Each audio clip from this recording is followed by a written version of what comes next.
15 टुकड़े करके इस ड्रम में रखे थे। और ये जो बैग देख रहे हैं, पुलिस ने उसके बाद ड्रम को काटा है। ड्रम को काटने के बाद सीमेंट निकला है और शव के टुकड़ों को इस काले बैग में रखा गया है। लेकिन ताज्जुब की बात यह कि पति का सिर लेकर मुस्कान प्रेमी के घर चली गई थी। पूरी कहानी मैं आपको बताता हूं। मेरठ के दिल दहला देने वाले मर्डर में कई खुलासे हुए। नेवी अफसर रह चुका सौरभ लंदन में नौकरी करता था और उसकी पत्नी मुस्कान मेरठ में बेटी के साथ रहती थी। 2016 में परिवार की मर्जी के खिलाफ जाकर सौरभ ने मुस्कान से शादी की। नेवी और लंदन में नौकरी के चलते वो मुस्कान से दूर रहने लगा। मुस्कान को यह बात पसंद नहीं थी कि वो रिश्ता खत्म करना चाहती थी। दोनों की दोस्ती हुई और फिर दोनों एक दूसरे से प्यार करने लगे। मुस्कान और साहिल दोनों सौरभ को रास्ते से हटाने का प्लान बनाने लगे। सौरभ लंदन से कुछ दिन के लिए छुट्टी में भारत आया। दोनों ने उसका कत्ल कर शव ठिकाने लगाने की तैयारी की। मुस्कान ने ऑनलाइन पैकिंग बैग और ब्लीचिंग पाउडर खरीदा। साहिल और मुस्कान ने चिकन काटने वाले 2 चाकू भी खरीदे। फिर खाने में नशा देकर एक दिन सौरभ को सुला दिया। फिर बेरहमी से दोनों ने पहले सौरभ के सीने पर वार किया। बेरहमी से कत्ल के बाद अब बारी शव को ठिकाने लगाने की थी।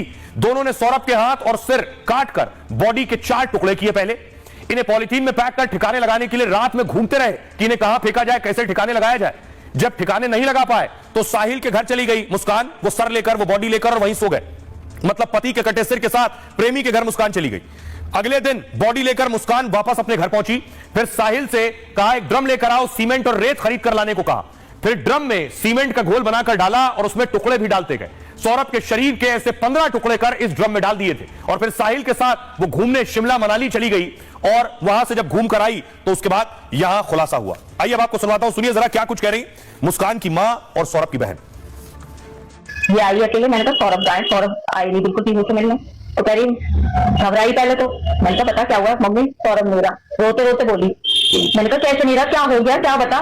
तो कहने लगी कि मम्मी उनका मर्डर हो गया। मैंने कहा मर्डर हो गया, किसने करा। तो उसने यही बताया कि उसके घर वालों ने मार दिया क्योंकि वो मुझे छोड़ नहीं रहे।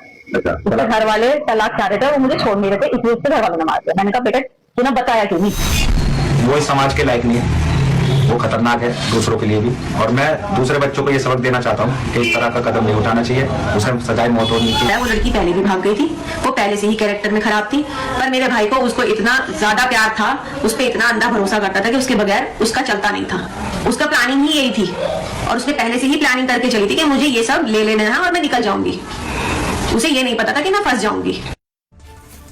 ये तो मेरठ की एक कहानी है। साहिल, मुस्कान और सौरभ किरदार हैं, लेकिन ऐसी शहर शहर बहुत सी कहानियां हैं। जयपुर की तस्वीर देखिए। जयपुर में बाइक पर देख रहे हैं, बाइक जो चला रहा है वो प्रेमी है। जो पीछे महिला लेकर बैठी है वो पति की बॉडी और शरीर और शव के टुकड़े हैं जो बोरे में लेकर बैठी है। ये देख रहे हैं, मार्केट से निकल रहा है। आगे प्रेमी गाड़ी चला रहा है, पीछे पत्नी साड़ी में बैठी है और बीच में जो बोरा ले रखा है ये पति का शव है जिसे ठिकाने लगाने के लिए निकली है।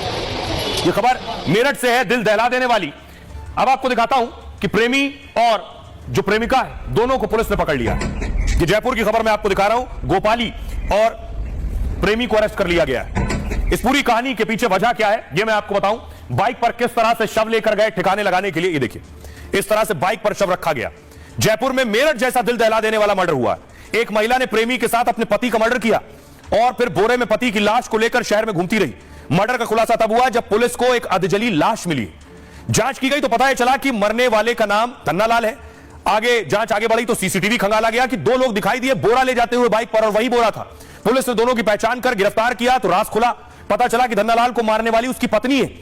पत्नी ने प्रेमी के साथ मिलकर मारा है। 5 साल से संबंध थे प्रेमी के साथ। यह बात जब धन्नालाल को पता चली तो विवाद हो गया और पत्नी ने प्रेमी के साथ मिलकर हत्या का प्लान बना लिया। दोनों ने धन्नालाल के सिर पर लोहे के पाइप से हमला किया। जब वो जमीन पर गिर गया तो रस्सी से गला घोट दिया गया उसका। इसके बाद उसकी लाश को दोनों ने बोरे में भरा और सबूत मिटाने के लिए शव को आग के हवाले कर दिया। आइए अब आपको सुनवाता हूं, सुनिए जरा मृतक के भाई क्या कुछ कह रहे हैं और पुलिस क्या कह रही है। परंतु हम पारिवारिक मैटर में खूब समझाया, नहीं समझेंगे। परंतु अभी जो ये मैटर हुआ है, इनसे 1.5 महीने पहले करीबन इनका एक्सीडेंट हो गया था। तो उनके पैर में फ्रैक्चर हो गए थे, तो वो इतना चल नहीं पाते थे। उनको खाना वगैरह की भी दिक्कत करते थे, तो हम देते थे तो हमारे को कुछ गाली गलौज करते थे, पीछे थे, वो सामने नहीं आती थी। और इसमें मुझे पुलिस ने कार्रवाई तो करी, परंतु मेरे को उचित नहीं लग रही इनकी कार्रवाई। इसमें और भी सस्पेक्ट हो सकते हैं। रूम में इन पति पत्नी का झगड़ा हुआ। फिर इसने दीनदयाल ने तथा इसकी पत्नी गोपी देवी ने दोनों ने मिलकर इसके सिर पे पाइप मारे जिससे बेहोश हो गए और बेहोश होने के बाद में इसका गला दबा दिया जिससे इसकी डेथ हो गई। लेकिन सवाल यह है कि कहीं से खबर आ रही है पत्नी ने